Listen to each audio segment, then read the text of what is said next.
हरे कृष्णा। आप सबका हार्दिक स्वागत। कल एक नए मंदिर के लिए भूमि पूजा की थी यमुनानगर में। बड़ा सुंदर स्थान है, यमुना नदी के तट पर। हमारे एक भक्त थे बांके बिहारी प्रभु, आप जानते हो नहीं बांके बिहारी, तो वैसे ऑस्ट्रेलिया में रहते थे और उनकी बहुत इच्छा थी कि यमुनानगर में सुंदर मंदिर बने। तो उनका ध्यान हो गया एक साल पूर्व, पर वो जमीन दान के रूप में दे गए थे इस्कॉन को, और संबंध थोड़ा धन भी छोड़ा है मंदिर निर्माण करने के लिए। तो कल भूमि पूजा हुई थी यमुनानगर में, काफ़ी 1-2 हज़ार लोग, और मुख्यमंत्री जी आए थे, स्पीकर आए थे, MP MLA, सब ने इस्कॉन संस्था की बड़ी प्रशंसा की कि इस्कॉन के द्वारा वैदिक धर्म फैल रहा है। और मुख्यमंत्री ने ये भी कहा कि अगर इस्कॉन प्रचार नहीं करता भगवद गीता भी गुम हो जाती। तो इस्कॉन के कारण भगवद गीता का संदेश भी लोग पढ़ रहे हैं। और आप सब अगर यमुनानगर जाओगे तो स्थान का दर्शन प्राप्त कर सकते हो। तो मैं आया था असल में उस यमुनानगर के प्रोग्राम के लिए। तो वहाँ एयरपोर्ट जाना है, तो थोड़ी छोटी क्लास देंगे। तीसरा स्कंद 25वां अध्याय श्लोक 26।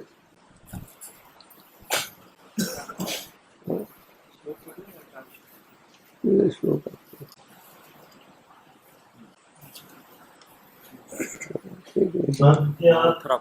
भक्त्या पुमां जात विराग एतेन्द्रिया दृष्टुश्रुतात् मनरचन अनुचिन्तया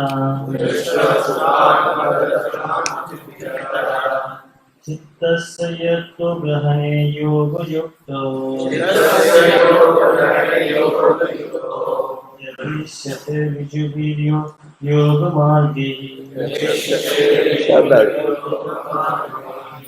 शब्द भक्त्या भक्ति से पुमान् मनुष्य जात विराग परुषि उत्पन्न होने पर इंद्रिया इंद्रिय तृप्ति के लिए दृष्टा इस संसार में देखा हुआ सुता अगले संसार में सुना हुआ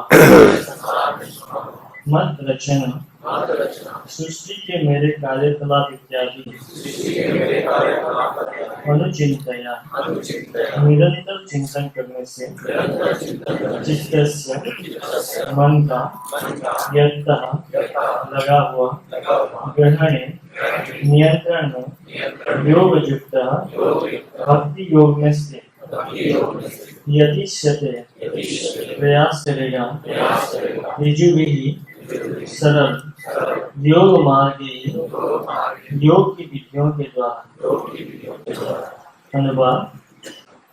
इस प्रकार भक्तों की संगति में सचेत होकर भक्ति करते हुए भगवान के कार्यकलापों के विषय में निरंतर सोचते रहने से मनुष्य को इस लोक में तथा परलोक में इंद्रिय तृप्ति के प्रति अरुचि उत्पन्न हो जाती है। कृष्ण भावनामृत की यह विधि योग की सर्वोत्तम विधि है। जब मनुष्य भक्ति योग के मार्ग में सही स्थित हो जाता है तो ये अपने चित्त या मन को नियंत्रित करने में सक्षम होता है। सभी शास्त्रों में लोगों को पवित्र ढंग से कर्म करने के लिए प्रोत्साहित किया गया है, जिससे वे इंद्रिय तृप्ति का सुख भोग न केवल इसी जीवन में अपितु अगले जीवन में भी कर सके। उदाहरण यदि कोई पुण्य कर्म करता है तो उसे स्वर्ग का भागी बताया जाता है। किंतु भक्तों की संगति में रहने वाला एक भक्त भगवान के कार्यकलाप के विषय में चिंतन को किसी तरह उन्होंने सृष्टि उत्पन्न की, किस तरह उसका पालन कर रहे हैं और किस तरह इस सृष्टि का लय होता है और किस प्रकार जीवन में भगवान की लीलाएं चलती रहती हैं, इसको महत्व या वरीयता देता है। भगवान के इन कार्यकलापों को वर्णन करने वाला पूरा का पूरा साहित्य है, विशेष रूप से भगवद गीता, ब्रह्म संहिता तथा श्रीमद् भागवत। निष्ठावान भक्त जो भक्तों की संगति करता है उसे भगवान की लीलाओं को सुनने तथा उनके विषय में सोचने का सुअवसर प्राप्त होता है, जिसका फल यह होता है कि उसे उस संसार में, स्वर्ग में या अन्य लोकों में तथाकथित सुखों के प्रति अरुचि होने लगती है। भक्तगण की एकमात्र इच्छा रहती है कि उन्हें भगवान की साक्षात संगति प्राप्त हो। उन्हें क्षणिक तथाकथित सुख के लिए कोई आकर्षण नहीं रहता। जो योग युक्त है उसकी यह दशा है। योग युक्त मनुष्य इस संसार या उस संसार के समूहों में से विचलित नहीं होता। उसे आध्यात्मिक ज्ञान या आध्यात्मिक स्थिति से ही सरोकार रहता है। यह अलौकिक स्थिति सबसे सहज विधि द्वारा अर्थात भक्ति योग द्वारा सरलता से प्राप्त की जा सकती है। ऋजु भी योग मार्गे ही, यहाँ पर प्रयुक्त ऋजु भी शब्द अत्यंत उपयुक्त है, जिसका अर्थ है अत्यंत सरल। योग मार्ग की विधियां विभिन्न विधियां हैं, किंतु भगवत भक्ति की विधि सरलतम है। यह नहीं केवल सरलतम विधि है अपितु इसका परिणाम भी अलौकिक है। अतः हर एक को कृष्ण भक्ति की इस विधि को ग्रहण करना चाहिए और जीवन की सर्वोच्च पूर्णता तक पहुंचना चाहिए। अनुभव हम जुड़ाइए। आप इसे दोहराइए सब लोग। इस प्रकार भक्तों की संगति में सचेत होकर भक्ति करते हुए भगवान की कार्यकलापों के विषय में निरंतर सोचते रहने से मनुष्य को इस लोक में तथा परलोक में इंद्रिय तृप्ति के प्रति अरुचि उत्पन्न हो जाती है। कृष्ण भावनामृत की यह विधि योग की सर्वोत्तम विधि है। जब मनुष्य भक्ति योग की मार्ग में सही स्थित हो जाता है तो यह अपने चित्त या मन को नियंत्रित करने में सक्षम होता है। ओम ज्ञान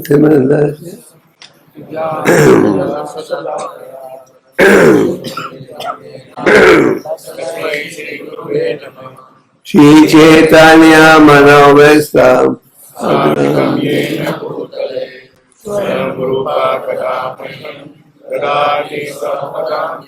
जय श्री कृष्ण चैतन्य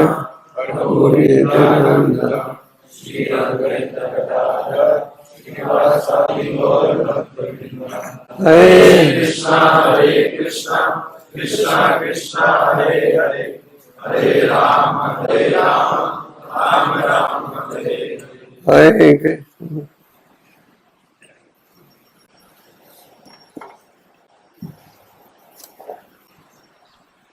भक्त्याभिमान जात विराग इंद्रिय दिशाश्रुतन्मद रचनु चिंतया चितस्य यतो गहने योग युक्तो इतिशते रघुवीर योग मार्गे। तो इस श्लोक का उच्चारण भगवान कपिला देव कर रहे हैं और श्रीमद् भागवतम के द्वारा हमें भगवान के अवतारों का ज्ञान प्राप्त होता है। कपिला देव भगवान ब्रह्माने का अवतार है। माता का नाम था देवहूति। माता को पूरा ज्ञान था कि मेरा बेटा जो है भगवान का अवतार है।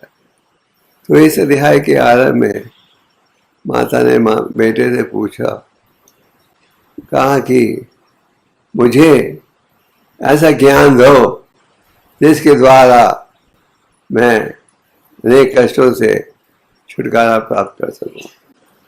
और बेटे ने कहा, ये संभव है भक्ति योग के माध्यम से। और उन्होंने आगे ये स्थापित किया कि भक्ति योग प्राप्त होता है साधुओं की संगत के द्वारा, और भक्ति योग के ऊपर बल वो सारे श्रीमद् भागवतम में है। शुरू से अंत तक श्रीमद् भागवतम के द्वारा हमें ये महत्वपूर्ण शिक्षा प्राप्त हो रही है। व्यासदेव ने वैसे सारे शास्त्रों की रचना की थी, और जब भी उन्हें लग रहा था कि उनकी रचना में कुछ कमी रह गई है, और जब उन्होंने पूछा अपने गुरु नारद से, नारद ने क्या कहा कि तुमने शुद्ध भक्ति का ज्ञान, केवल शुद्ध भक्ति का ज्ञान किसी ग्रंथ में नहीं दिया।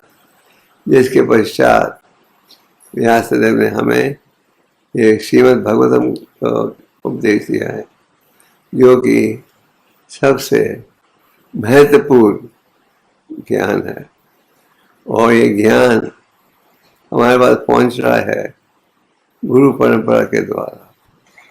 प्रभुपाद जी उदाहरण देते हैं कि अगर एक फल पेड़ के चोटी से फेंका जाए तो जमीन में पहुंचने पर टूट जाएगा। अगर वही फल नीचे पहुंचाया जाए अलग अलग व्यक्तियों के द्वारा तो यथारूप पहुंचेगा। ये श्रीमद् भागवतम हमें महान संतों की कृपा से प्राप्त हो रही है, और भागवतम में उन लीलाओं के विषय में भी ज्ञान प्राप्त हो रहा है जो बीती होंगी 7-8 हजार साल पूर्व। जैसे कि भागवतम के 6ठे स्कंद में शुकदेव गोस्वामी ने परीक्षित महाराज ने पूछा, उन्होंने कहा कि मुझे ऐसा ज्ञान दीजिए जिसके द्वारा शुद्ध भक्ति प्राप्त हो। या ये भाव कि आज हम कुछ गलत काम करें फिर पछतावा करें, ये आदत जो है हम समाप्त कर सकें। और शुकदेव गोस्वामी ने कहा, प्राचीन ग्रंथों में एक कथा है, और वो है आजीवन की कथा। आजीवन की कथा की लीला बीती थी कोई 7-8 हजार साल पूर्व, और 5 हजार साल पूर्व जब इस घटना की चर्चा कर रहे थे शुकदेव गोस्वामी, उन्होंने कहा वहाँ पुराणों में एक प्राचीन कथा है। तो हमारा सौभाग्य है कि आज हमारे आचार्यों की कृपा से हमें प्राचीन लीलाओं का भी ज्ञान प्राप्त हो रहा है। तो शुकदेव गोस्वामी ने फिर आगे जाकर आजीवन की कथा सुनाई। तो यहाँ इस अध्याय में 5 बहुत ही महत्वपूर्ण श्लोक हैं। ये जो आप पढ़ रहे हो श्लोक नंबर 26 है। श्लोक नंबर 21 से 26 बड़े महत्वपूर्ण श्लोक माने जाते हैं, जिनके द्वारा एक महत्वपूर्ण शिक्षा उपदेश मिल रहा है। क्या है कि भक्ति योग एक साधन है। भक्ति योग का पालन सरलता से हो सकता है साधु संघ के माध्यम से। तो शुकदेव गोस्वामी कपिलदेव भगवान अपनी माता का प्रश्न का उत्तर दे रहे हैं। आप एक श्रीमद् भागवतम में देखते हो प्रश्न और उत्तर। भगवान के भक्त प्रश्न पूछते हैं और भगवान उनके भक्त उत्तर देते हैं। प्रश्न और उत्तर, यही भाव आप भगवत गीता में भी देखते हो, अर्जुन ने अनेक प्रश्न पूछे, भगवान ने उत्तर दिया। एक रूप से देखा जाए ये प्रश्न है हमारी भलाई के लिए। तो देवहूति चाहती थी कि ऐसा ज्ञान प्राप्त हो जिसके द्वारा पूरा समाज इसका लाभ उठा सके। तो देवहूति के प्रश्न के उत्तर में बेटे ने कहा भक्ति योग एक साधन है, और आगे जाकर उन्होंने कहा ये भक्ति योग कैसे प्राप्त हो सकता है, और ये प्राप्त हो सकता है कैसे, भक्तों की संगत में रहकर ज़्यादा सरलता से प्राप्त हो सकता है। तो यही भाव आज के श्लोक में भी किया जा रहा है।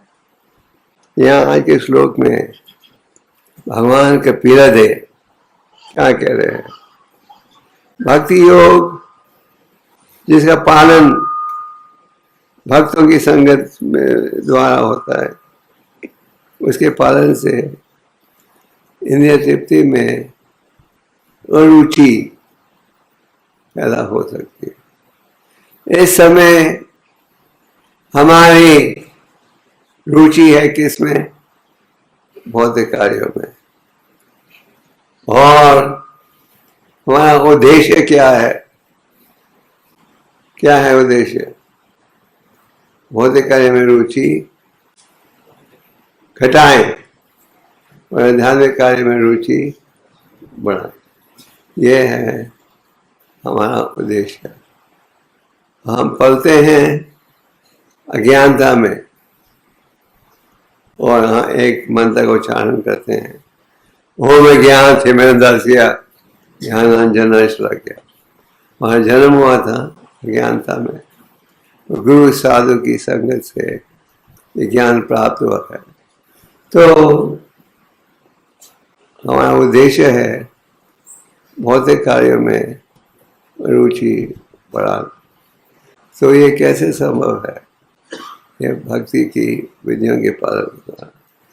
उदाहरण के लिए अनेक नियम दिए जाते हैं, प्राप्त होते हैं, और ये नियमों का उद्देश्य क्या है, उनके पालन से भौतिक कार्यों में रुचि घटेगी और आध्यात्मिक कार्य में रुचि बढ़ेगी। ये होना चाहिए हम सबका भाव। तो उदाहरण के लिए अनेक नियमों का पालन करते हैं, तो नियमों के पालन कईयों को पसंद आते नहीं है। कई बार सुनने में आता है इस कार में रहो, बहुत से नियम है। हमारे संस्थान गुरु जी बड़े दयालु है, पूरी छूट दी हुई है। तो ये नियम है उनके पीछे एक भाव है, नियम के पीछे एक उद्देश्य है। वो क्या है, उनके पालन से आप हृदय की मैल को दूर कर सकते हैं। चैतन्य महाप्रभु ने शिष्यों को तो आदेश दिया था भक्ति संबंधित ग्रंथों की रचना करने के लिए, वो स्वयं वो केवल 8 श्लोक ही छोड़ गए। और पहले श्लोक चैतन्य प्रमार्जनम के द्वारा क्या संदेश मिल रहा है, यह महामंत्र के उच्चारण का एक लाभ क्या है, हमारे हृदय में जो आकर्षण है, काम क्रोध लोभ मोह मद मत्सर्य, जो आकर्षण है ये घटेगा। तो भक्ति की जो नियम है ये हमारी भलाई के लिए।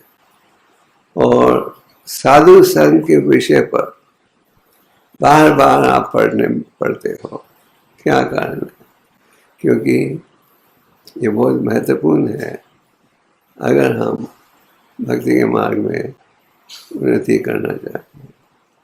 भौतिक समाज में कहते हैं a man is known by the company he keeps, English में कहा होता है, व्यक्ति पहचाना जाता है उसकी संगत के द्वारा। तो शास्त्र में आप पढ़ते हो कि बार बार इसी विषय पर बल दिया जाता है। ध्रुव महाराज ये बहुत ही तपस्या उठाई थी भगवान के दर्शन को प्राप्त करने के लिए। उनकी सौतेली माँ ने उनका अपमान किया था, जिसके कारण वो क्रोधित होकर जंगल में गए भगवान को खोजने के लिए। जब उन्हें भगवान का दर्शन प्राप्त हुआ, भगवान ने कहा कि जो मांगो में से क्या चाहिए। उन्होंने क्या कहा, मैं निकला था शीशे को, निकला था घर से शीशे की खोज में, मुझे प्राप्त हो गया असली धन। ये है असली ज्ञान। तो ध्रुव महाराज ने कहा कि अगर आप मुझे कोई वर देना चाहते हो तो मुझे ऐसा वर दीजिए जिसके द्वारा मुझे उन भक्तों की संगत मिले, उत्तम भक्तों की संगत मिले, क्योंकि उनकी संगत के द्वारा मैं सरलता से आध्यात्मिक जीवन को सफल बना पाऊंगा। यह है भक्त का भाव। कुछ 2 हफ्ते पहले आपने नृसिंह चतुर्दशी मनाई थी और भगवान नृसिंहदेव की लीला, प्रहलाद की लीला की कथा सुनी थी। तो उस 7वें स्कंद में आप पढ़ते हो कि भगवान ने प्रहलाद से कहा, प्रहलाद मांगो में से क्या वर चाहिए। प्रहलाद ने कहा कि जो शिष्य भौतिक उम्मीद सेवा के बदले में भौतिक लाभ चाहता है वही व्यापारी है, और जो गुरु शिक्षा के बदले में कोई लाभ चाहता है वो भी व्यापारी है। अगर आप मुझे वर देना चाहते हो तो ऐसा वर दीजिए कि सारी भौतिक इच्छाएं मेरी समाप्त हो जाए। तो ये है शास्त्रों का निर्णय कि भक्ति योग के पालन से आपका भौतिक आकर्षण घट सकता है। तो इसलिए इस श्लोक में और अनेक श्लोकों में ये ज्ञान के विषय में चर्चा बार बार की जाती है। यहाँ कहा जा रहा है कि भौतिक कार्य में अरुचि प्राप्त होगी अगर हम भक्ति योग की विधियों का पालन करें, भक्तों के संग में रहकर। तो प्रभुपाद जी ने अनेक प्रवचनों में कहा है कि कृष्णा कॉन्शियस की स्थापना हुई है किस लिए, ऐसा साधन बने जिसके द्वारा भक्तों को संगत प्राप्त हो। और यहाँ कहा गया है कि भक्तों के संग में अगर हम भक्ति की विधियों का पालन करें तो ये सबसे सरल मार्ग है। आपका अभ्यास होगा जब आप भक्तों के संग में रहकर भक्ति के नियमों का पालन करो, ज़्यादा आसान दिखता है कि अगर संग नहीं हो तो थोड़ा कठिन लगता है। तो ये आप खुद अनुभव कर सकते हो। तो हम सबका प्रयास रहना चाहिए कि हमें भक्तों का संग प्राप्त हो और दृढ़ होकर हमें इस मार्ग में जुड़ना चाहिए। और यहाँ ये भी कहा जा रहा है कि अगर हम भक्ति की विधियों का पालन करें तो इसके द्वारा मन में जो है आपका स्थिर हो जाएगा। चैतन्य महाप्रभु दक्षिण भारत की यात्रा कर रहे थे। उन्होंने एक बड़े मायावादी भाव के संत को आकर्षित किया था भक्ति योग के प्रति। उनका नाम क्या था? सार्वभौम भट्टाचार्य। तो सार्वभौम भट्टाचार्य जगन्नाथपुरी में रहते थे और चैतन्य महाप्रभु फिर चले यात्रा की उन्होंने दक्षिण भारत की। और सार्वभौम भट्टाचार्य और भक्तों के आशीर्वाद लेकर वो चले कहाँ, दक्षिण भारत की तरफ। सर्वभूत भट्टाचार्य ने कहा, आप जब दक्षिण भारत में पहुंचोगे तो वहाँ आपको एक भक्त मिलेगा जिसका नाम है रामचंद्र बाबा, जो कि बौद्धिक दृष्टि से ऊंचे स्थान पर है, राजपाल है और हैं बड़े ऊंचे कोटि के भक्त। तो चैतन्य महाप्रभु ने मिले गोदावरी नदी के तट पर और महाप्रभु ने उनसे अनेक प्रश्न पूछे। एक प्रश्न ये था, भक्त के लिए सबसे कठिन स्थिति क्या है? और आप पूछोगे कि भगवान ने प्रश्न पूछे भक्त से, भगवान की क्या इच्छा रहती है? भक्तों की महिमा को बढ़ाने के लिए। जैसे कि जब भीष्मदेव शरीर त्याग रहे थे तो परम भगवान, देवता, पांडव भाई सब वहाँ उपस्थित थे। तो भगवान ने युधिष्ठिर से क्या कहा, युधिष्ठिर तुम पूछो भीष्मदेव से कि जीवन का क्या लक्ष्य होना चाहिए।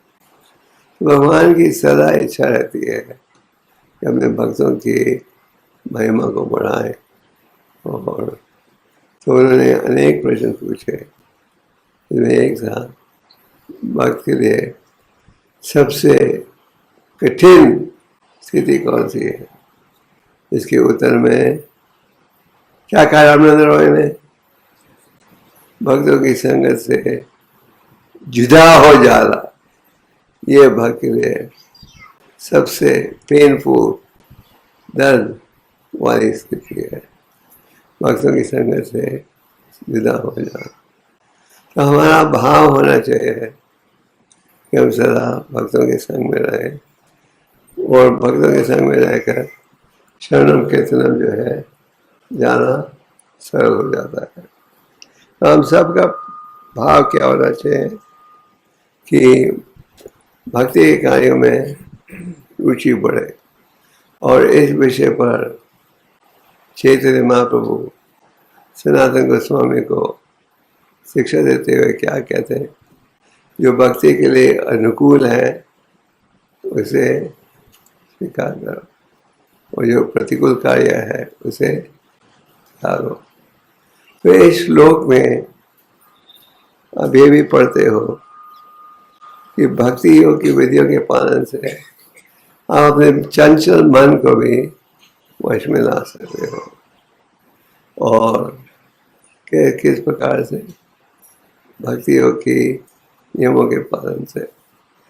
आप पढ़ते हो भगवान की और उनके भक्तों की अनेक लीलाएं, और फिर आप क्या पढ़ते हो अंत में? जैसे प्रहलाद महाराज की लीला, वो प्रहलाद महाराज का की सेवा, वो अंत में आप क्या पढ़ते हो? जो व्यक्ति ध्यान से लीला को सुनेगा वो भगवत प्रेम प्राप्त कर सकेगा। तो हमारा प्रयास रहना चाहिए कि भगवान की अनेक लीलाएं हैं उनमें रुचि ले। तात्पर्य में प्रभुपाद जी कहते हैं, श्रीमद् भगवद गीता, ब्रह्म संहिता, भगवद गीता, इनका जो संदेश है उसका हमें लाभ उठाना चाहिए। आपने देखा होगा आज बड़े ही सुंदर रूप से आपके राधा माधव विग्रह सजे हुए हैं, किसके साथ? और आज है इस साल के चैतन्य यात्रा का आखिरी दिन। पिछले 3 हफ्ते से ये चंदन यात्रा आप लोग मना रहे हो और आज है आखिरी दिन। तो चंदन यात्रा का उत्सव कब शुरू हुआ था? शुरू हुआ था लगभग 600 साल पूर्व। माधवेंद्र पुरी भगवान के बहुत ही ऊंचे कोटि के भक्त हैं। दिन रात उनके मन में एक ही भाव होता था, क्या? भगवान की सेवा। और एक दिन जब उन्होंने गोवर्धन पर्वत की परिक्रमा समाप्त की थी, विश्राम कर रहे थे गोविंद कुंड में, जबकि वहां एक सुंदर बालक आया मटके में दूध लेकर, और उस बालक ने कहा, मुझे लगता है कि आप थके हुए हो और साथ में भूखे भी हो, लीजिए मैं आपके लिए दूध लाया हूं। माधव पूरी जरा आश्चर्य हो गए थे, इस बालक को कैसे पता लगा कि मैं भूखा हूं और थका हुआ हूं। खैर उन्होंने मटका स्वीकार किया। सोच रहे थे, इतना खूबसूरत बालक मैंने कभी देखा ही नहीं, इतना मधुर कंठ मैंने कभी सुना ही नहीं। और राह देख रहे थे, वो बालक लौटा नहीं मटका लेने के लिए। इतने में माधवेंद्रपुरी को हल्की सी नींद आ गई, और उस नींद में उन्होंने क्या देखा, वही बालक उन्हें उपदेश दे रहा है। और क्या था उपदेश? उस बालक ने कहा, मैं तुम्हारी भक्ति से बहुत ही प्रसन्न हूं, और मुझे उस स्थान में दबाया हुआ है, छुपाया हुआ है मुसलमानों से। मैं चाहता हूं कि तुम जाकर मुझे वहां से निकाल कर मेरी स्थापना करो, मुझे बहुत गर्मी लग रही है। तो एक रूप से तुम्हारे पूरी प्रसन्न हुए थे। क्या? क्यों? मुझे भगवान का दर्शन प्राप्त हुआ। वो जो बालक आया दूध लेकर, वो स्वयं भगवान थे। तो उस रूप से तो प्रसन्न हुए। पर दूसरी तरफ से जब उन्हें पता लगा कि ये ग्वाला स्वयं भगवान थे, दुखी हो गए, ये सोचकर कि मैंने भगवान से सेवा ली। जो उत्तम कोटि के भक्त हैं, उनकी क्या इच्छा रहती है? केवल सेवा करें, निष्काम भाव से।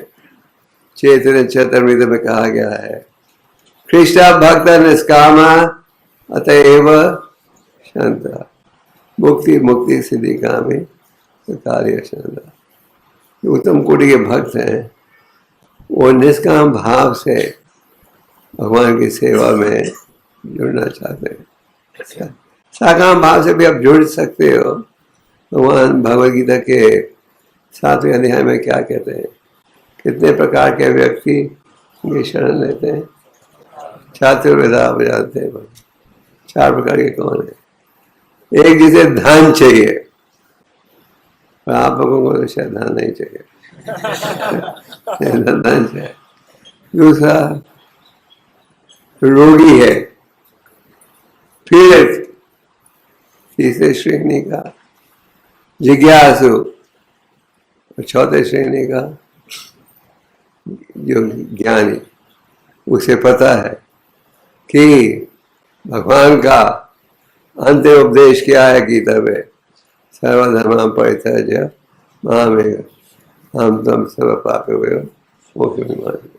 ये है भगवद गीता का असली निर्णय। तो ज्ञान के आधार पर भगवान के शरणागत होता है। भगवान कहते हैं 4 की 4 पुण्यात्माएं हैं, क्योंकि अगर भौतिक इच्छा भी हो, आप देखते हो कि भक्तियों के पालन से हृदय समय के साथ साफ हो जाता है, शुद्ध हो जाता है। तो माधवेंद्रपुरी मन में दुख था, तो इसे भगवान से सेवा ले ली। माधवेंद्रपुरी ने अगले दिन गांव वालों से चर्चा की सपने के विषय में। सबने अच्छा देखते हैं आपका सपना सत्य है या नहीं। तो कैंची से उन्होंने झाड़ियों को काटा और जब खोदा तो देखा कि उसी स्थान पर, जिस स्थान का वर्णन था शब्द में, क्या प्राप्त हुई? गोपाल विग्रह। ये विग्रह इतना भारी था कि अनेक पूजा व्यक्तियों को जुड़ना पड़ा उस गोपाल को बाहर निकालने में। और 2 दिन के अंदर ही आनंदपुरी ने पूरी योजना बनाई और भगवान की स्थापना कर दी। इस प्रकार 2 साल के लिए आनंदपुरी सेवा करने, उनका क्या त्याग! सारा दिन आनंदपुरी अकेले भगवान की सेवा करते थे। आपके मंदिर में तो 4-5 पुजारी हैं, हाँ, कई फुल टाइम, कई पार्ट टाइम, पर आनंदपुरी सारा दिन अकेले गोपाल विग्रह की सेवा कर रहे थे।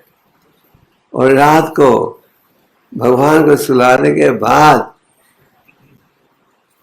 वो थोड़ा सा दूध पीकर विश्राम करते थे। बस ये थी उनकी खुराक सारे दिन की। ये भाव होना चाहिए हमारे। सारा दिन सेवा करें और रात को थोड़ा सा दूध पीते थे। और फिर इस प्रकार 2 साल तक सेवा की।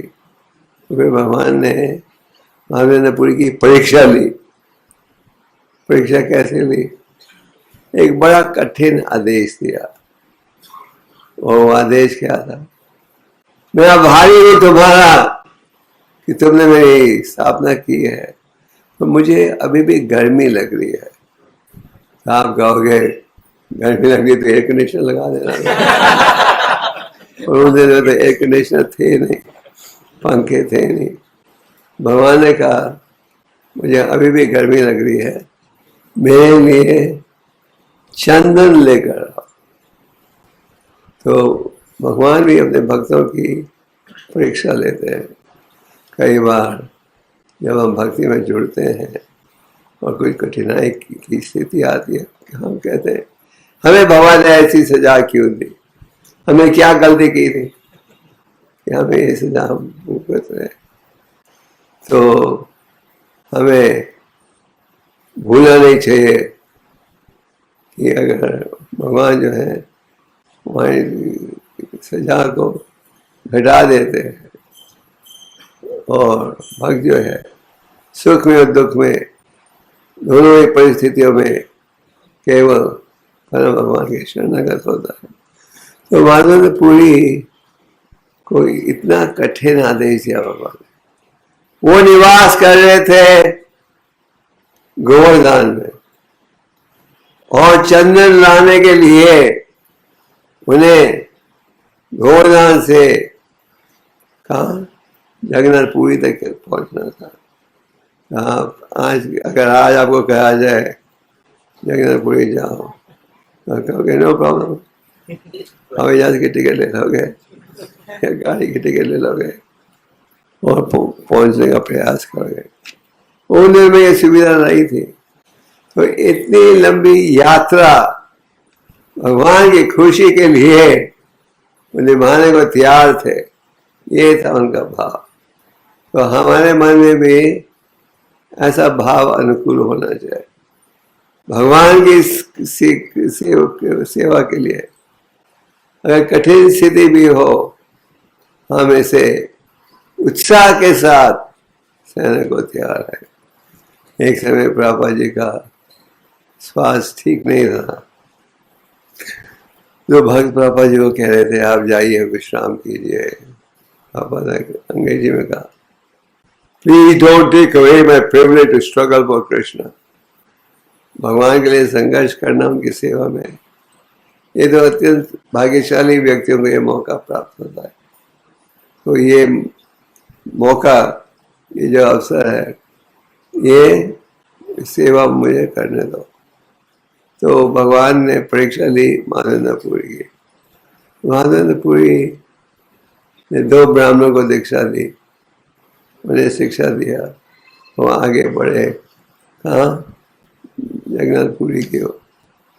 रास्ते में वो रुके यमुना में, जहाँ की एक बड़ा प्राचीन ऐतिहासिक मंदिर है गोपीनाथ का, और पड़ोस मंदिर में जो खीर भगवान को भोग लगाते हैं, कहा जाता है वो खीर जो टेस्ट है ऐसा है जैसे कि स्वर्ग में बनी हो। और इसके लिए नाम था अमृता केली।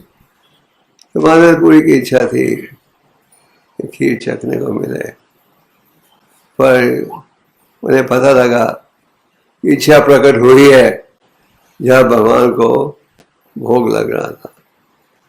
तो वो चखे बिना चले गए बाजार में भजन करने के लिए। तो भगवान हरि के हृदय में विराजमान है।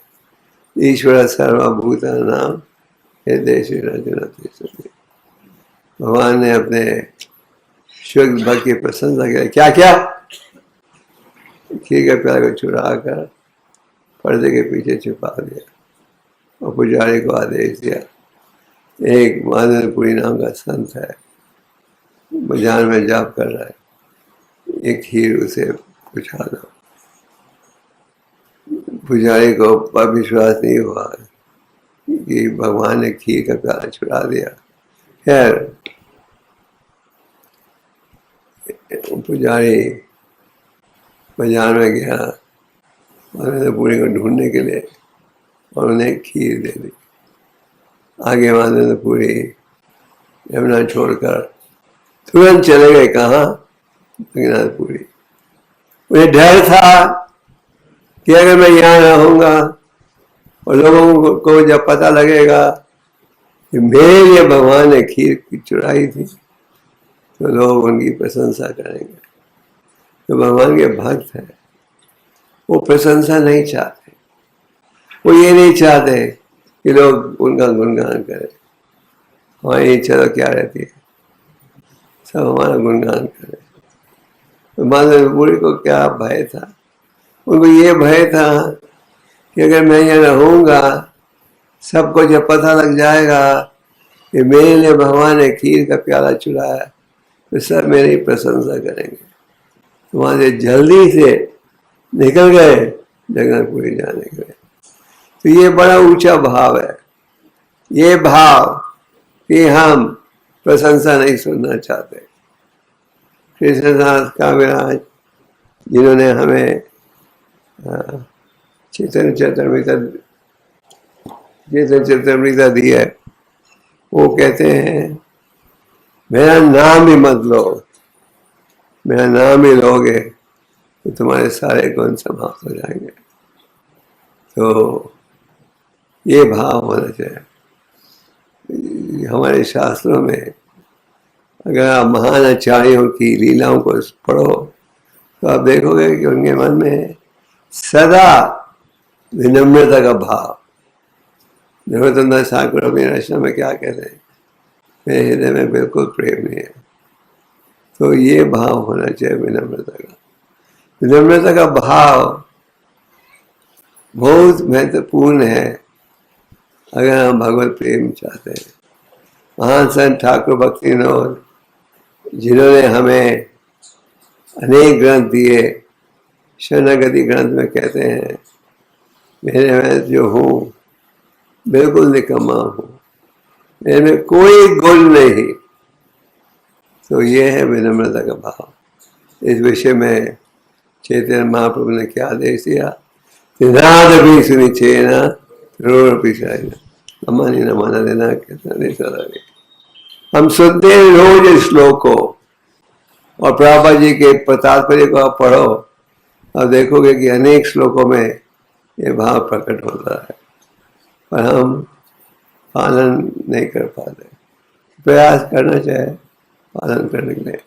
प्रभुपाद जी कहते थे अगर आप एक कदम उठाओगे भगवान के शरणागत होने के लिए, भगवान 10 कदम उठाएंगे। दूसरे शब्दों में जब हम प्रयास करते हैं तो भगवान देखते हैं कि मेरा भक्त कितना प्रयास कर रहा है, उन्हें सफलता देते हैं। तो मालनपुरी जगन्नाथपुरी गए, वहाँ उन्हें 80 पाउंड चंदन दिया और वो लौटे कहाँ, गोवर्धन जाने गए। रास्ते में वो रुके फिर से यमुना में, और उस दिन रात को उन्हें एक सपना आया। भगवान गोपाल ने कहा, गोपाल जी किधर के विग्रह थे? गोवर्धन के, जिनके लिए उन्होंने इतनी लंबी यात्रा की थी चंदन लाने के लिए। तो गोपाल विग्रह ने कहा, मेरे में और गोपीनाथ में कोई अंतर नहीं है, तो तुम ये चंदन इतनी दूर मत लाओ, पर गोपीनाथ मंदिर के पुजारी को दे दो और गोपीनाथ को सजाओ इस चंदन के साथ। जब मालनपुरी ने अगले दिन पुजारी को कहा, भगवान ने शब्द में कहा है ये 80 पाउंड चंदन आपको दिया जाए गोपीनाथ की सेवा में, तो बहुत खुश हो गए। तो भगवान ने मालनपुरी की परीक्षा दी, बड़ा कठिन आदेश दिया, और भगवान ने जब देखा कि मालनपुरी ने सफलता के साथ उसे निभाया है, और रास्ते में उन दिनों में चुंगी वाले मुसलमान थे, भगवान चाहते नहीं थे कि मालनपुरी को कठिन स्थिति में आना पड़े। तो उसके पश्चात ये चंदन यात्रा का उत्सव शुरू हुआ। तो हमारे वैष्णव सिद्धांत में अनेक उत्सव है। तो मालनपुरी का जो भाव था, वो भाव हमें प्रयास करना चाहिए अनुकूल करने के लिए। आप हमारे शास्त्रों में अनेक भक्तों के लीलाओं के विषय में पढ़ते हो, जैसे प्रहलाद महाराज। भौतिक समाज में लोग, कोई खिलाड़ी हो, फिल्मी कलाकार हो, पॉलिटिशियन हो, उन्हें अपना मॉडल बना लेते हैं या हीरो बनाते हैं। और पर हमारे भक्त क्या कहते हैं, वो हीरो कैसे बनाते हैं? भगवान के भक्तों को। जैसे चैतन्य महाप्रभु भी जब अपने भक्तों के साथ दिव्य चर्चा करते थे, अक्सर चर्चा करते थे प्रहलाद महाराज की कथा, ध्रुव महाराज की कथा, रासलीला नहीं। अगर आप प्रभुपाद जी के भी लेक्चर को सुनो तो आप देखोगे अनेक लेक्चर हैं ध्रुव महाराज के पढ़ने पर, प्रहलाद महाराज पढ़ने पर। तो जो भक्त हैं इन लीलाओं का स्मरण करके अपने हृदय को शुद्ध बनाते हैं और भौतिक कार्य से रुचि घटती है। ये है हमारा उद्देश्य। प्रहलाद महाराज की लीला में आप क्या देखा, कितनी कठिन स्थितियों का उन्हें सामना करना पड़ा। खैर, हम ये नहीं उम्मीद करते कि आपकी इस प्रकार की परीक्षा होगी। तो प्रहलाद को पहाड़ की चोटी से फेंका, झेलू सांपों ने घेरा, हाथी चले उनके ऊपर, पत्थर फेंके गए उनके ऊपर। हर स्थिति में भगवान ने उनकी रक्षा की। तो प्रहलाद महाराज के विषय में हम ये भी देखते हैं कि हालांकि वो कठिन स्थिति में थे, उन्होंने प्रचार को कभी नहीं रोका। उल्टा प्रहलाद महाराज कहते थे, जब मैं देखता हूँ कि इस प्रकार भजीव दुख की स्थिति को सुख की स्थिति में बदलने का प्रयास कर रहे, तो मुझे दुख होता है। दूसरे शब्दों में वो सदा चाहते थे कि समाज का सुधार हो। भगवान का जो भक्त है, उनकी क्या इच्छा रहती है कि आध्यात्मिक संदेश हर व्यक्ति तक पहुंचे। इसलिए चैतन्य महाप्रभु, जिन्हें सबसे दयालु अवतार माना जाता है। उन्होंने क्या आदेश दिया, जायदा को ताए कहो कृष्ण उपदेश। तो अगर हम भक्तों के संग में रहकर भक्ति की विधियों का पालन करेंगे तो वो ज़्यादा सरल हो जाएगा। और भक्तों के संग में रहने का प्रयास करना चाहिए। और भक्तों के संग में रहने का लाभ जब है जब हम आध्यात्मिक ज्ञान का लाभ उठाएं। अगर लाभ नहीं उठाए तो क्या फायदा। उन्नत भक्तों की संगत में रहोगे तो ज्ञान प्राप्त करोगे, और अपने बराबर के भक्तों के संग में रहोगे तो क्या भाव अनुकूल होना चाहिए, मित्रता का भाव। और अगर आप उनसे मिलो जिनका आपसे कम ज्ञान है, उन्हें मिले तो क्या भाव होना चाहिए, दया का भाव। तो भगवान के पीरा देव अपनी माता के माध्यम से हम जीवों को ये उपदेश दे रहे हैं। और श्रीमद् भागवतम का जो संदेश है ये सबसे उत्तम संदेश है। प्रभा जी ने भागवतम का वर्णन किया। और ब्रह्म संहिता में अनेक श्लोक हैं जिनके द्वारा भगवान के गुणों का वर्णन होता है। जब चैतन्य महाप्रभु ने रामचंद्र रॉय से पूछा हमें किस विषय का चिंतन करना चाहिए, रामचंद्र रॉय ने कहा भगवान की लीलाओं का, भगवान के गुणों का, भगवान के उपदेश का। भगवान का उपदेश कहाँ प्राप्त होता है, भगवद गीता में। जब परम भगवान प्रकट हुए थे तो उनके सनातन साथी अर्जुन अत्यंत दुखी हो गए थे। उनके लिए भगवान के बिना एक पल भी रहना असंभव था। फिर अर्जुन ने भगवान के गीता के श्लोकों का स्मरण किया। और जब गीता के श्लोकों का स्मरण किया उन्हें क्या लगा कि जैसे भगवान स्वयं उपस्थित है। तो एक साधन है गीता का श्लोक का स्मरण करो। फिर ब्रह्म संहिता में ब्रह्मा जी भगवान के अनेक गुणों का वर्णन करते हैं। अद्वैतम अच्युतम अनादि अनंत रूपम। भगवान का एक गुण ये है वो अद्वैत है, देवनात्मा में कोई अंतर नहीं।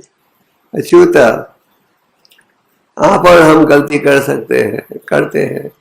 अच्युत का अर्थ क्या है, जो कभी गलती नहीं करता। भगवान के अनेक नाम हैं जिसमें एक नाम है अच्युत। आज भी हम उनकी गीता पढ़ते हैं जिसका वर्णन हजारों साल पूर्व हुआ था। अनंत रूपम, भगवान अपने आप को अनेक रूपों में प्रकट करते हैं। साधारण व्यक्ति को अगर आप कहोगे भगवान प्रकट हुए आधे पुरुष आधे पशु के रूप में, वो कहेगा पागल है, ये समय हो गया था। और जो भक्त हैं वो जानते हैं भगवान अपने आप को किसी रूप में भी प्रकट कर सकते हैं।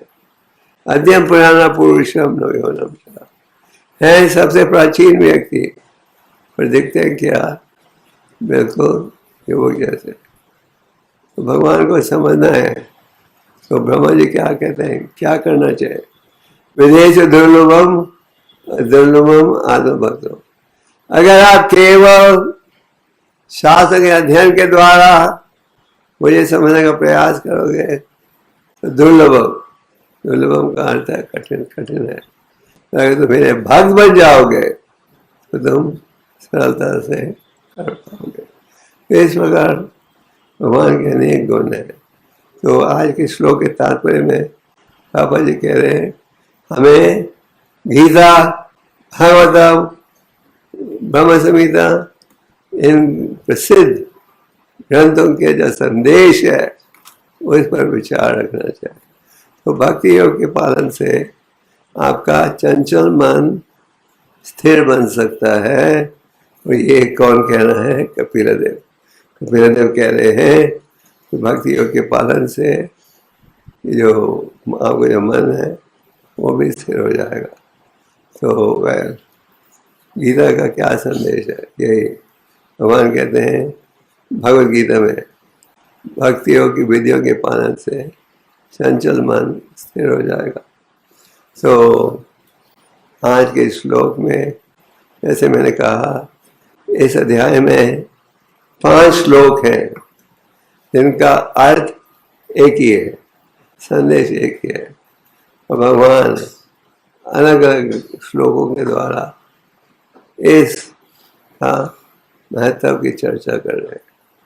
जब कोई महत्वपूर्ण पॉइंट हो तो बार बार सुनने में आता है। तो भगवान बार बार ये कह रहे हैं, साधु संग में रहो, विनम्रता का भाव रखो और भौतिक कार्यों में रुचि है वो घटाओ। रूपा गोस्वामी कहते हैं भगवान के जो नाम हैं अत्यंत मीठे हैं, भगवान की जो लीला है वो भी मीठी है, पर क्योंकि हमारे जीव में अविद्या की बीमारी है, हमें इसका मीठापन महसूस नहीं कर सकते। इसलिए कई बार आप लोग जाप करते हुए नींद आ जाती है, आध्यात्मिक कार्य में रुचि घट जाती है।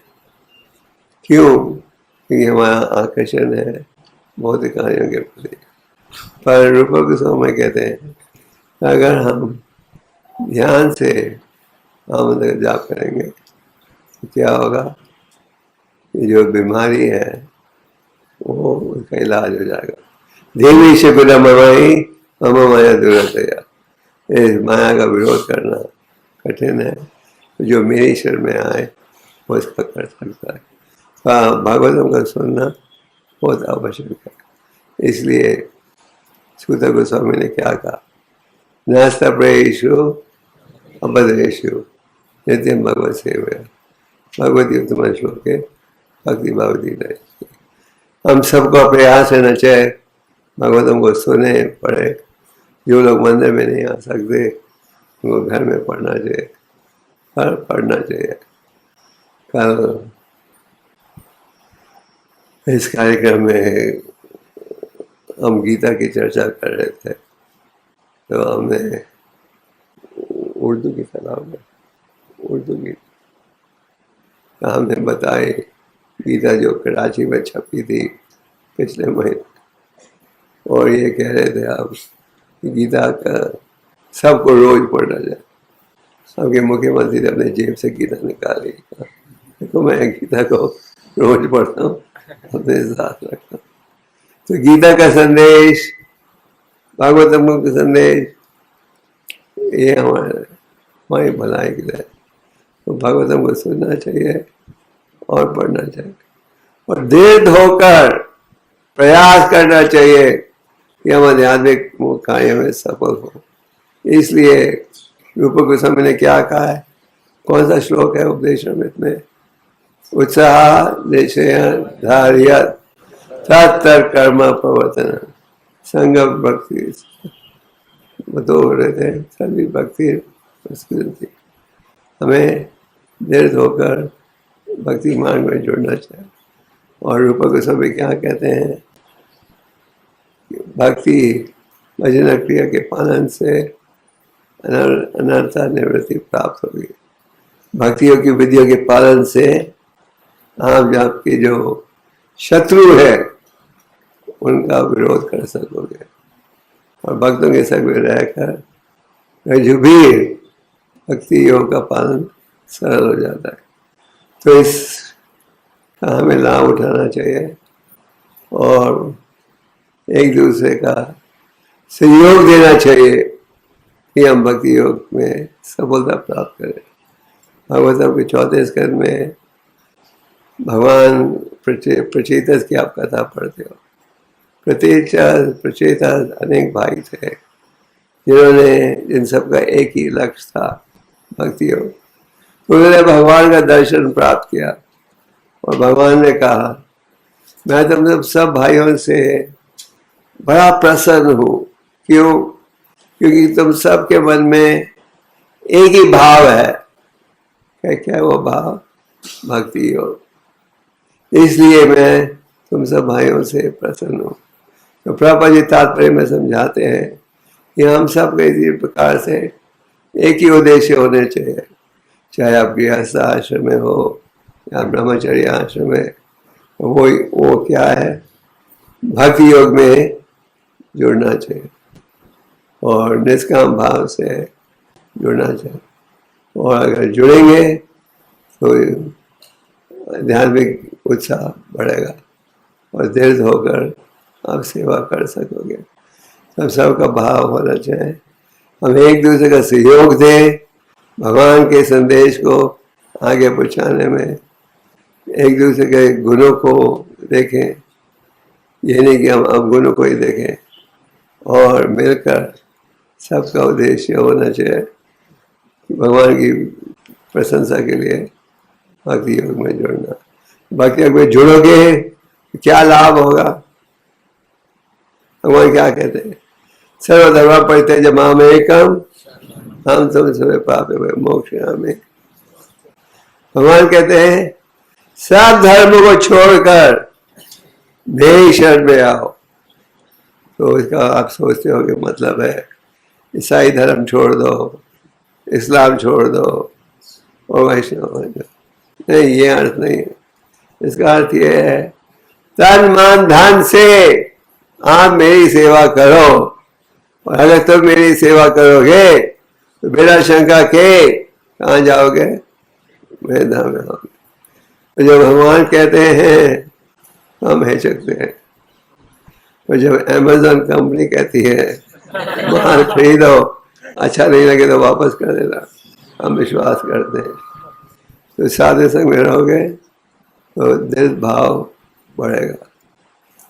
तो श्रीमद् भागवतम को रोज पढ़ने का प्रयास करो और इस संदेश का लाभ उठाओ। हरे कृष्ण। यहाँ से जाना है। कोई प्रश्न है? यस, 5 minutes और क्वेश्चन। हाँ, पूछिए जल्दी। हाँ, थैंक यू नाइस क्लास। मेरा क्वेश्चन ये तुम्हारा था, आपने बोला हमें एसोसिएशन में रहना चाहिए हम लोग, तो उनका भक्तों की एसोसिएशन ज़्यादा इम्पोर्टेंट है, हमें लेनी चाहिए उनसे। तो मेरा प्रश्न ये है कि एसोसिएशन में लेनी चाहिए और हमें अपराधों से भी बच के हमें एसोसिएशन लेनी चाहिए, तो दोनों साथ साथ कैसे कर सकते हैं? बिकॉज हमारी प्रवृत्ति रहती है क्या भक्तों की संग हम लेना चाहिए, और हमारी प्रवृत्ति ये भी रहती है कि हमें अपराध हम कर बैठते हैं अनजाने में भी, तो दोनों चीजें कैसे हम साथ में ले सकते? अनजाने में अपराध हो तो चिंता मत करो, पर जानबूझकर अपराध मत करो। और अगर ये भाव भय रहेगा भक्त के संग में रहेंगे तो हम अपराध करेंगे, हम भक्तों के संग में रहते ही नहीं, ये भी खतरनाक भाव है। ये कोई बहाना नहीं, ये नहीं कह सकते मेरे से अपराध हो जाता है इसी में भक्तों से दूर रहता हूँ। आप ऐसा व्यवहार करो कि अपराध नहीं हो। जाओ पैकिंग करो। हाँ पूछिए, देख ले।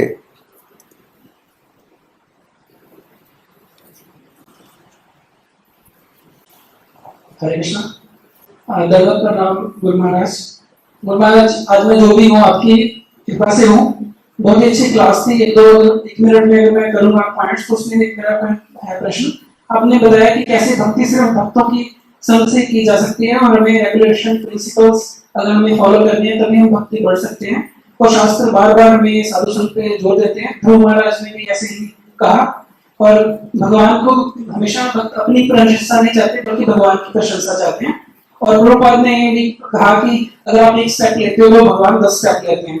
गुरु महाराज, इसमें प्रहलाद महाराज ने भी आपने बताया कि डिफिकल्ट सिचुएशन में भी उन्होंने कभी प्रीचिंग बंद नहीं की। महाराज, एक इसमें पॉइंट था कि जैसे humility is very important for devotional service progress के लिए। तो महाराज, मेरा ये प्रश्न था कि जैसे हमने कृपा मिल जाती है, हम काबिल तो नहीं है, फिर भी सेकंड इनिशिएशन भी मिल जाती है।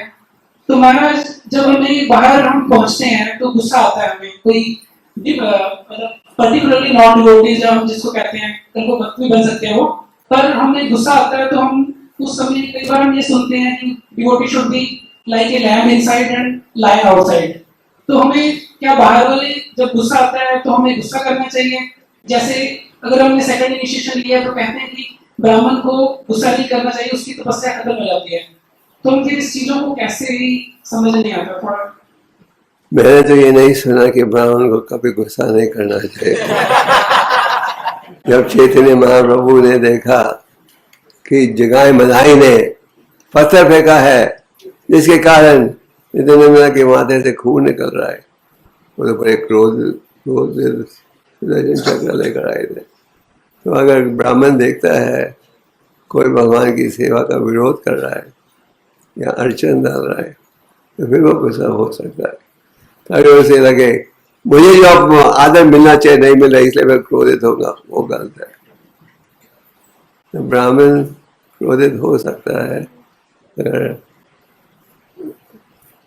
कोई अड़चन डाल रहा है। ओके, और थैंक यू महाराज। Any more question? Hare Krishna महाराज। थैंक यू महाराज, आपकी प्रेरणा दायक क्लास के लिए। हमें मेरा ये प्रश्न है कि हमारे अंदर बहुत समय से हर किसी में कोई गलती देखने की आदत है, और किसी में हम ये देखते रहते हैं गलतियां हैं, इसमें ये है, और उसके बाद भी हम भक्तों का संग भी करना चाहते हैं। तो ये भक्तों का संग करते हुए जब हम इस तरह से हर वक्त में गलतियां वगैरह देखते हैं तो हमारा संग जो है वो दूषित सा हो जाता है। तो इसके लिए समझ गया। प्रभुपाद ने कहा हमें मधुमक्खी जैसा होना चाहिए, मक्खी जैसा नहीं। मधुमक्खी और मक्खी में क्या अंतर है? हाँ, तो मक्खी शहद देना चाहती है और मक्खी गंदी है। हाँ, मक्खी ढूंढती है कहाँ है गंध, और जो मधुमक्खी सांस शहर फूल में। तो हमें भक्तों के गुणों को देखना चाहिए, अब गुणों को नहीं। अक्सर हम अपने गुणों को बढ़ा देते हैं और दूसरों के गुणों को घटा देते हैं। तो हमें गुण देखने चाहिए, पर इसका ये अर्थ नहीं कि अगर कोई कमी हो, अगर कोई व्यक्ति कुछ गलत कर रहा है हम चुप रहे। अगर कोई गलती हो रही है, कोई अड़चन डाल रहा है, कोई कमी है, तो हमारा कर्तव्य बनता है कि हम उसे सुधारेंगे। पर सुधारना भी चाहिए तरीके से। भगवान गीता में कहते हैं जीव की एक तपस्या है सत्य का उच्चारण करना, एक और तपस्या है जीव की भौतिक प्रजल्पा की बजाय भगवान का गुणगान करना। एक और तपस्या है मिठास के साथ बोलना। आप अगर किसी को सुधारना चाहते हो, मिठास से बोलोगे तो बड़े प्रेम से सुधर जाएगा, और अहंकार के साथ बोलोगे तो आप देखोगे इतना नतीजा नहीं मिलेगा। तो भगवद गीता में भगवान खुद कह रहे हैं present the truth in a palatable way. Okay. हरे कृष्ण महाराज। हरे कृष्ण। हरे कृष्ण महाराज। कुछ लोग बहुत दूर दराज के इलाकों में रहते हैं, वहाँ भी नहीं है और सत्संग भी नहीं है, साधु भी नहीं पहुँचते हैं। पहाड़ी इलाकों में या जंगलों में या देहात में रहते हैं, उन लोगों का कल्याण कैसे होगा? सुधार नहीं है उनके पास, पढ़े लिखे भी नहीं है वो लोग, पढ़े लिखे भी नहीं है, पहाड़ों में रहते हैं, कोई संत जाता भी नहीं। संत हर जगह जाते हैं, और जो पहाड़ों में है अगर उनकी आध्यात्मिक रुचि है तो प्रयास कर सकते हैं भक्तों की संगत में आने के लिए। और आजकल तो इंटरनेट का जमाना है, आप बड़े आसानी से संदेश सुन सकते हो किसी कोने में। अगर कोई बहाना देना चाहे तो अलग बात है, पर अगर There's a will, there's a way. अगर श्रद्धा है, पैसे कमाने के लोग हर कोने में पहुंच जाते हैं कि नहीं? तो भक्ति की सभा हो तो कहेंगे आज बहुत ठंडा है, आज नहीं जाएंगे, आज बहुत गर्मी है, आज नहीं जाएंगे। पर पैसे कमाने के लिए तो हम ठंडी हो गर्मी हो आगे पहुंच जाते हैं। तो अगर प्रयास, अगर इच्छा है तो आसानी से संगत भी प्राप्त हो सकती है। ओके, एक दो क्वेश्चन और। यस, हरीश महाराज, बहुत बहुत धन्यवाद।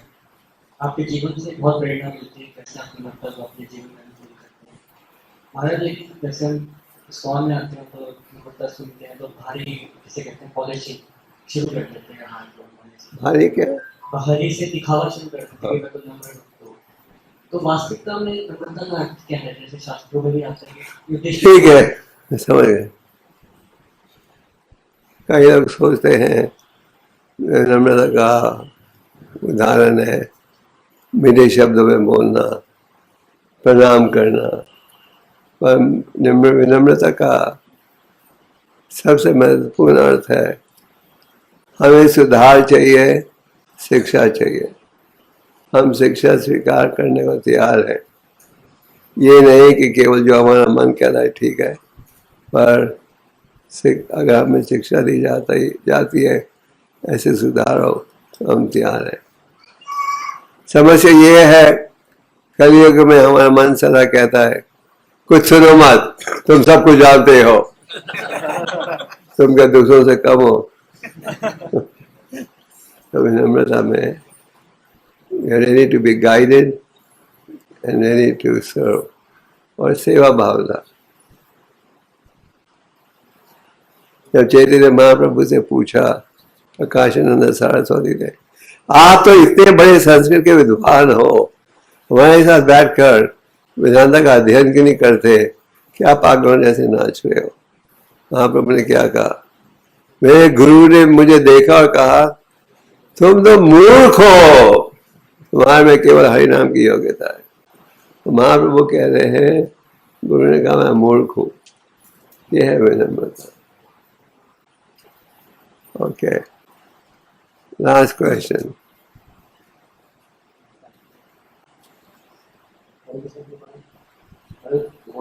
भगवत में कहते हैं हजारों में कोई मुझे बराबर करता है, कोई बता ही बराबर करता है। तो प्रभुपाद जी और तन्ने महाप्रभु कहते हैं 90% में शुरू किया कि बोला मैंने कभी आदमी और पालन करो मैंने कहा। I'm sorry, क्या बोला आपने? दूसरा जोर से बोलो। गौरी का भगवान कहते हैं कि कोई बेटा ही मुझे प्राप्त करता है, और प्रभुपाद जी कहते हैं बोला माता का करो आदमी और पालन करो भगवान के नाम प्रॉपर करें। समझा नहीं। Any other question? Last question. मुझे 10 बजे निकलना है। हरे कृष्ण महाराज। महाराज, हम जब सेवा करते हैं at the time of serving, what should be our motive? Please, Guru or Krishna or our purification? Our mentality should be, I'm so fortunate, Krishna is giving me some service, and we should try to serve enthusiastically.